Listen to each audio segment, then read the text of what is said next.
7 лет назад, или уже, наверное, 8 лет назад, я выглядел немножко по-другому. У меня были длинные волосы ниже плеч, серьга в ухе такая с шипами, гриндерсы такие до колен шнурованные, плащ такой, как в «Матрице» у нее, меч за спиной.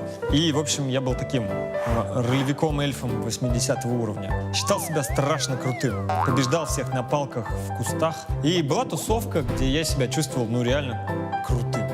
Ну, вообще. Правда, у меня тогда не было денег, тогда не было особо ничего, но это было романтическое время, все было круто, здорово. Мы тогда пили кофе 3 в 1 в кафе, обсуждали общемировые вопросы философского характера. Потом я переехал в Москву.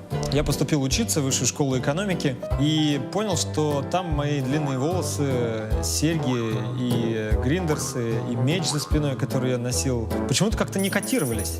Рядом со мной меня окружали люди, которые были умнее, богаче, красивее, как-то соображали они быстрее, были они более начитанными. Другие категории ценностей были. И мне стало некомфортно. Конечно же, если раньше меня смотрели с уважением, мои друзья-ролевики, теперь смотрели, мягко говоря, с удивлением. Или вовсе как на идиота. Когда я попал в новое окружение и понял, что 160 рублей, которые у меня есть в кошельке, и когда друзья говорят, одногруппники, пойдем кофе попьем там куда-нибудь в шоколадницу там, или в кофе-хаус. А я понимал, что кофе там стоит 160 рублей, а у меня в кошельке 160 рублей, но только до конца, собственно, месяца. Я говорил, ребята, у меня встреча, а у меня встреча была с макаронами в общаге. Как-то это все, знаете, зудело изнутри.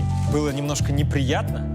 Этот самый процесс происходит со многими, когда вы попадаете в новое окружение, где вы перестаете быть крутым. Раньше вы себя чувствовали хорошо, раньше над вашими шутками смеялись, сейчас никто не смеется. И, как правило, когда человеку становится некомфортно в новом обществе, он говорит, да ну вас, и возвращается в старое, где ему комфортно, где он чувствует себя на коне.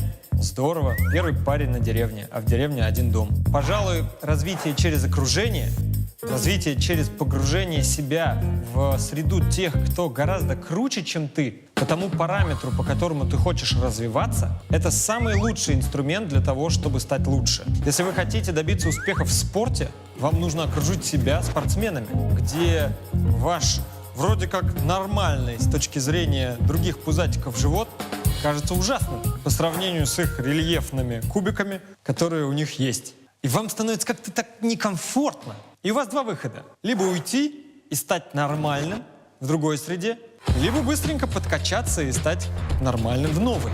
Поэтому мы и назвали эту технику, или не технику, не знаю что, опять же, шутки ради, ЧСМ, что переводилось как «чувствую себя мудаком». Потому что это реально очень полезное чувство. Когда вы намеренно ищете окружение, которое лучше вас, с которыми вы себя чувствуете мудаком, с которым вам некомфортно, потому что они умнее, богаче, сильнее, успешнее, вы либо уходите и называете их всех неглубокими, недалекими и помешанными только на деньгах, либо вы растете и становитесь лучше. Поэтому найдите себе то окружение, где этот ЧСМ у вас зашкаливает.